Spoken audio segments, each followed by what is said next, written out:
Good morning, and it's Lilia from Huel, Scotland, Scotland's Wild Medicine Festival.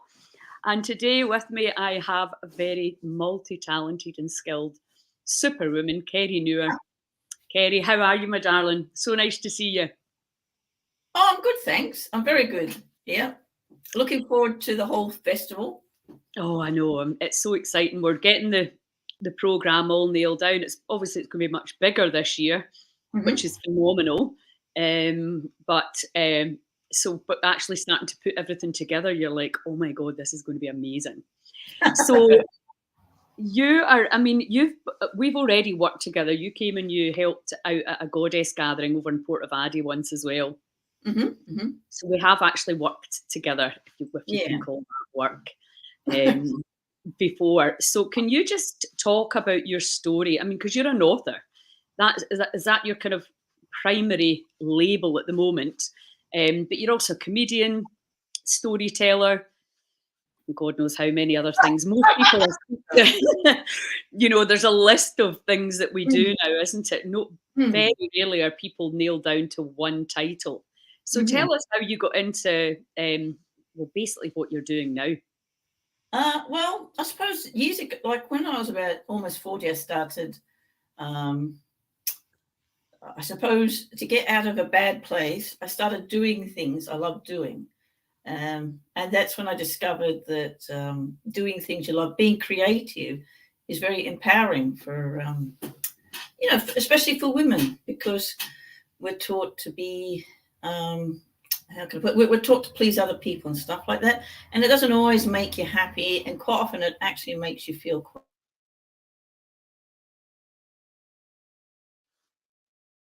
Oh, that I've led me lost. to, that led me into writing belly dancing because it made me feel so good and helped, and I noticed that other women felt good, and so that led me to my first book, which took forever because when you're learning to write, it's really hard to work out how to do it. It's like anything, it takes a while and find your voice and stuff.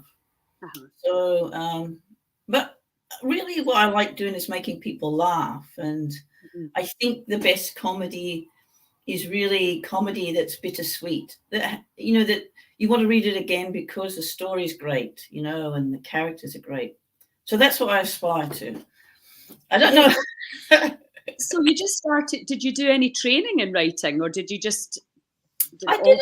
think I did a creative writing course online. No, it was before. Uh,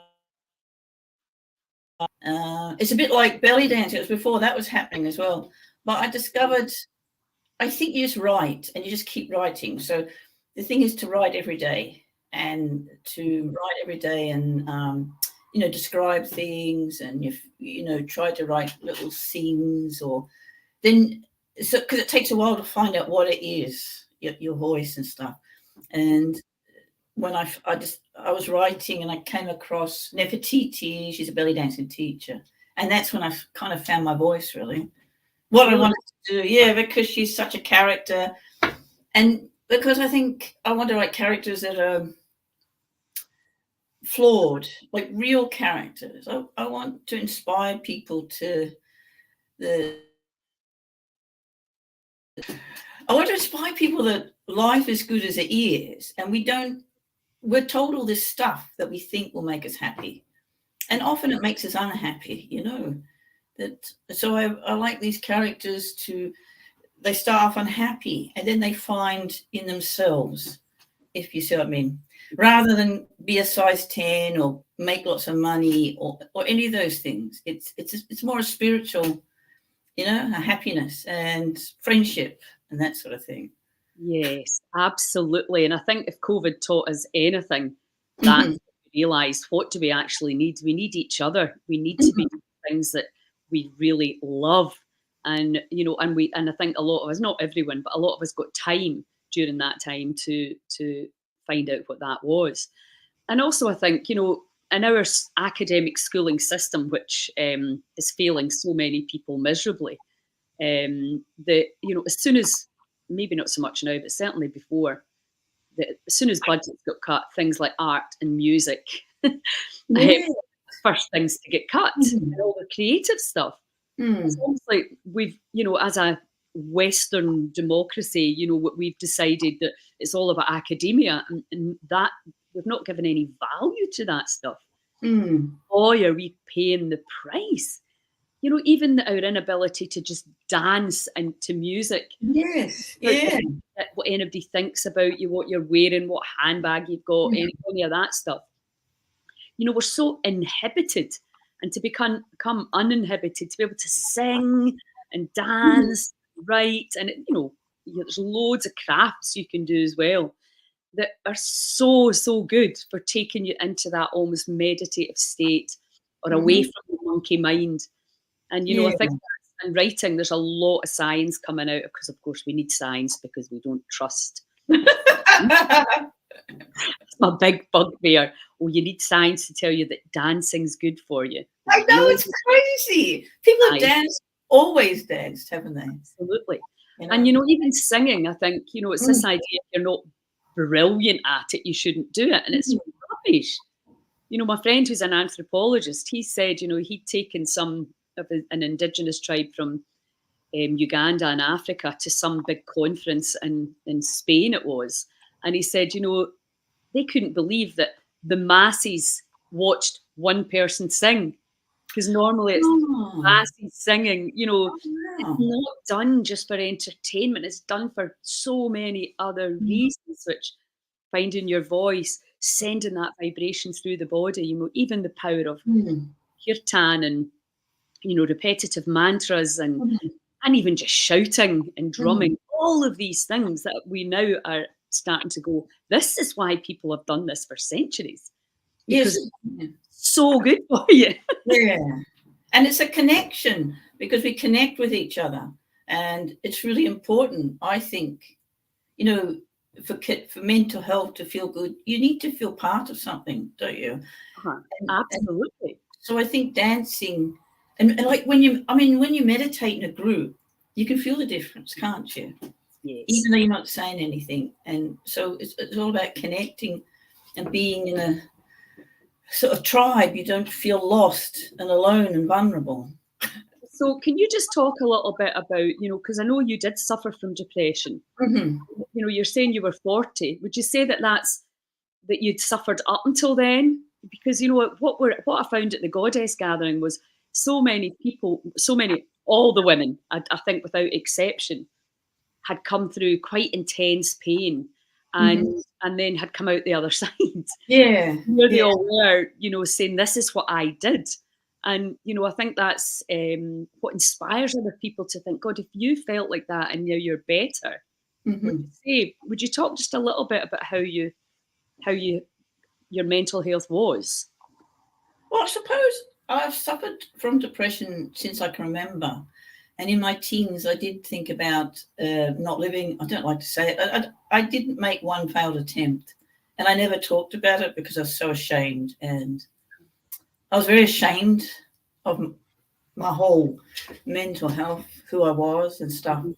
And so finding something, finding something that takes that says that you are worthwhile, and getting lost in something is so powerful, and especially if other people appreciate it. Yes. It really makes you feel good to, like, with maybe like writing, making people laugh, like telling a story. Like I tell stories, and I can see when I'm telling them that I'm connecting with people. People are resonating with it, and especially when it comes from the heart, and then people take from it. But it lifts me because depression for me is complete isolation. It's like you exist, you don't matter to anyone, that sort of thing. Well, So that really is that kind of deep place of apathy where there's no point, no yeah. one cares, and it's the ultimate separation, isn't it? Mm-hmm. We perceive that we're alone, and that, and there's not much point, and and also I think there's a kind of apathy in the mental state, but apathy in the body as well, where everything's a huge effort, and it almost seems like, well, Mm-hmm. I've tried before and failed. So there's all of that going on, isn't there? It's really hard, especially when it's hit you for the first time, because you don't understand that it comes and goes. Yeah. You feel that this is it, and if Yeah. this is it, what's the point of going on? And you feel that you're not worthy Mm-hmm. of attention or love or anything, and so you it's like a bruised apple, and you don't want anyone to see it, so you try to hide it as best you can, all that stuff, and it just makes everything worse, you know. Yes. Yeah. And what we found at the Goddess gatherings was that, in actual fact, being open, honest, transparent, and vulnerable is really what helps people to engage, because we've all felt like that. Mm. And maybe there's been a reason. I know for me, it was after my mum died and lockdown and being in my family home by myself, and I knew Yeah. it was because I knew it was caused by these external factors, but it's Mhm. still a horrible place to be. But I also thought it doesn't do you any harm to feel like that, to remember what it's like to feel Mhm. that loss and that low, and to feel that nobody's actually caring because everybody was in their own bubble and you Mhm. were in it. So although that was actually a real life situation during COVID, that's how you can feel, is that, well, they don't care about me because everybody's tired and getting on with their own stuff and busy and all that stuff. And that, I think, is what we forget. Mhm. It's that whole thing about hurt people hurt people. If people are not getting in touch or not saying the right thing or appear not to care, it's probably because they're struggling with their own stuff Yeah. more than anything else. I know, and So, I think we feel it's just this illusion we feel what we should be. We're supposed to be amazing, and everybody kind of blows their people aren't honest. And I suppose you can't function in society if you're honest. But I think sometimes, um, and a lot of people, they freak out. They don't like to see someone break down. They run a mile. Oh, and they try to cheer you up and say, "Oh, it can't be that bad." But it doesn't. What you really want, I think, is it's for me. I remember sometimes there was someone that would just sit, and that really is healing. They don't say anything yeah, because it does go. And I think there's different ways, isn't there? And how you're feeling. I do feel movement and dance helps a lot. And getting lost in things like gardening or, like writing. I think like Mother Nature, being with trees and being on the beach. There's so many things that can and you gain experience learning how to help yourself, and share it with others, I suppose. I think that phrase "getting lost in something," because that's really, that's the thing. Get in the 12-step program, Lynn McTaggart's research. It's about giving back. It's Yeah. all that's doing is taking the, like, what's happening here? Yeah. Uh-huh. Takes your mind off what's going on in the body, what's going on in your mind. So it's like a great distraction. And if you can find something like writing, I mean, I love writing. Mhm. 100% got to be in the mood. It just flows like Yeah. write 3 blogs in an hour, and other times I'm just like nothing Mhm. to do. So and I used to play a lot of guitar. I'm not been playing as much as that, but I'm like, right, Mhm. learning new songs and doing these things that you love. It's Yeah. so obvious, isn't it? Mhm. Do it, but we Yeah. need to be reminded. And you're going to be at the festival, and so is I don't know if you've met Gary Ferguson, who created the Combat Journal. Oh, right. Okay. Mhm. So you'll meet Gary. He's really big into gratuitous and creative writing, and he has a guided journal that to really encourage people, because I That's think wonderful. you just Mhm. give me like an empty pad, I'd be like, what in the Mm. world are you going to write? So I like guided meditation, I like Yeah. guided visualization, because Mhm. my mind wants to jump away to something else. So, Yeah. yeah, so I think that's really, really helpful. And as I say, there's a lot of science coming out now about even what happens to your inflammation markers Mhm. you Mhm. when you actually do some creative or gratuitous. I mean, we know gratitude's powerful anyway, but to write it down, and there's a kind of flow from the Yeah. heart at hand. And, you know, it's a form of letting go. It's just like, let's get things out of here that were always meant to be Yeah. out.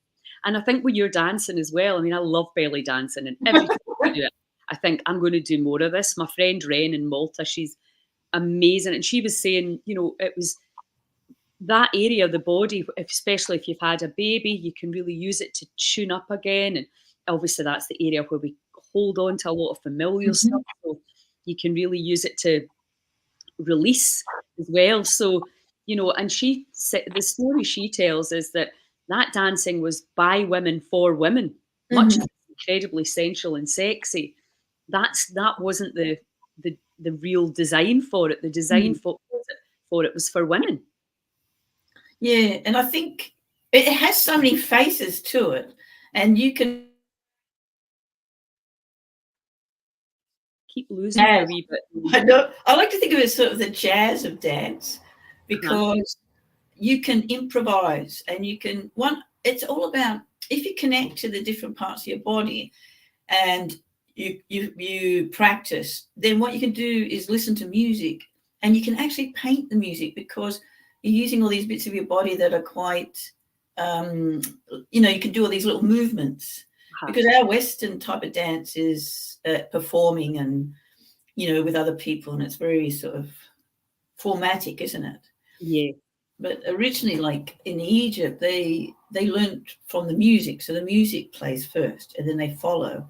But it's all it's all in their hips, and you know, it just liberates women because and you're using your chest because especially we kind of like it's either seen as sexual or and a lot of people are either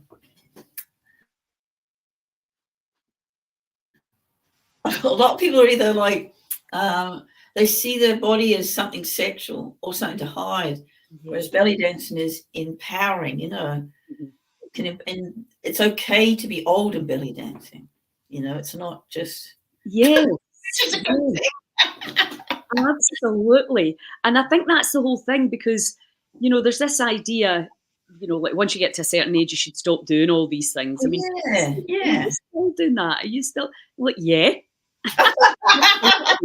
and I will be until, you know, I love all that stuff. You know, my ancestry and my dad's side were all they did like the good old days, you know, Mhm. singing and dancing and performing. That's kind of almost in my genes. But obviously, when I was born, you just didn't do that. You know, there was about half a dozen jobs that you could get. There was no dance classes. Nobody ever spoke about creativity or, you know, my dad was a scientist, so everything was very logical. My mind's like that too, but I didn't Yeah. realize that whole thing. You know, I play a bit of guitar, few old chords, and all over the world, I've had loads of people just singing together.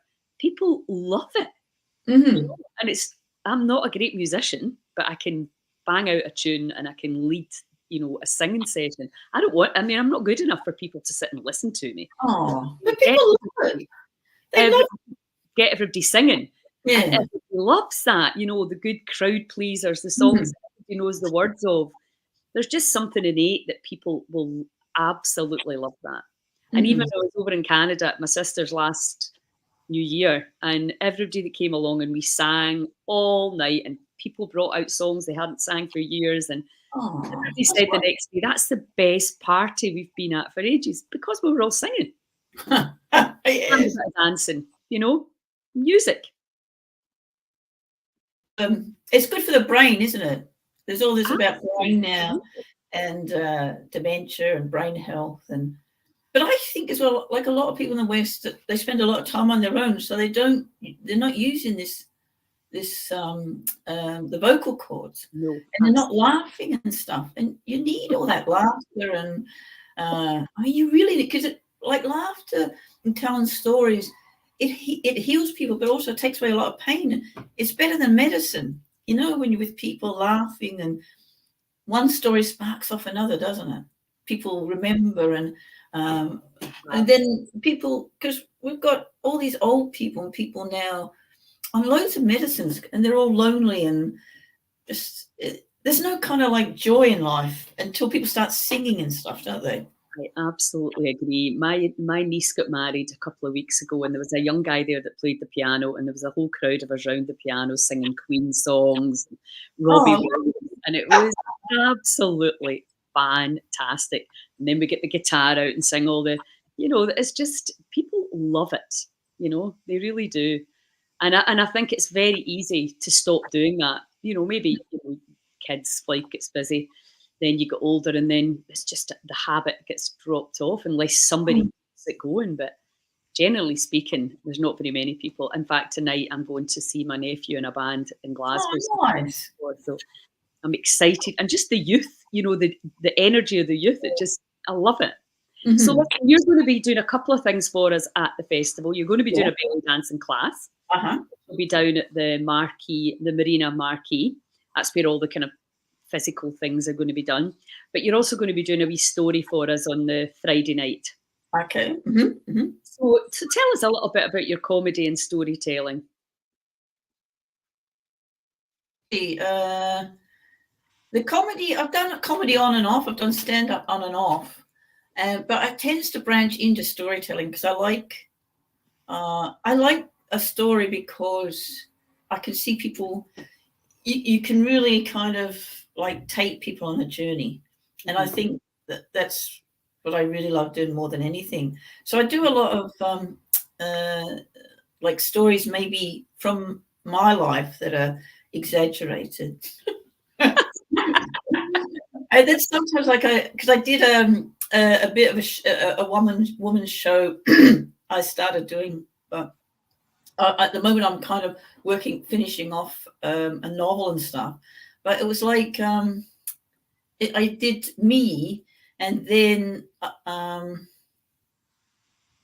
hang on, there we go. Yeah, so and sometimes I incorporate my characters, but I think what I try to do is adapt it to the audience, Yes. Well, I mean, it's like especially with maybe not swear so much, or talk, be careful about that and that sort of thing. So, yeah, so it's kind of very honest, I suppose.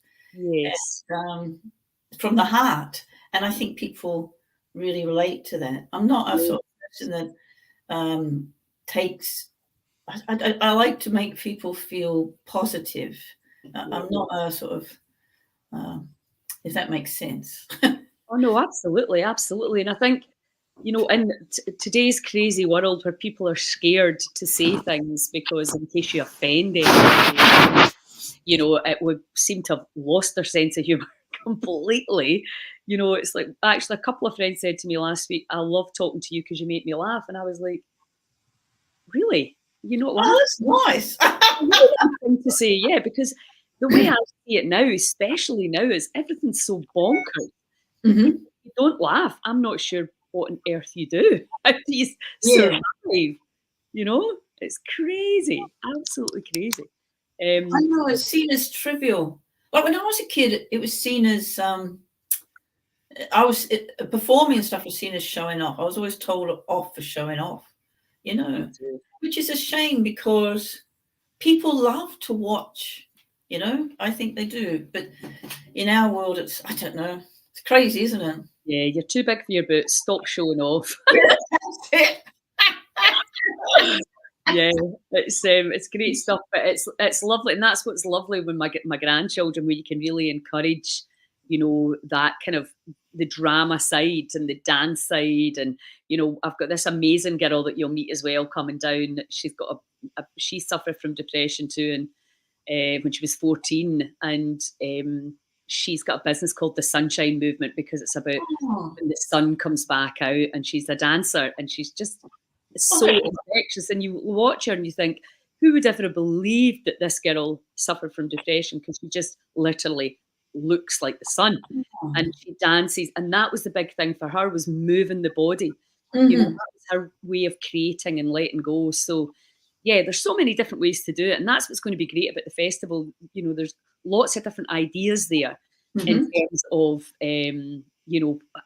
that's something that's going to appeal to everyone, and things that maybe you've never tried before or never thought about before. You can come and have a go. So listen, it's fantastic to chat to you. So I'll be sending you out the programme very soon. As I say, Kirsten's Okay. doing that today. So thanks so much for being part of the festival, and thank you for your time today. Oh, it's a And, pleasure. and I will see you really soon. Okay. Okay. Thanks a million. Cheers. Bye.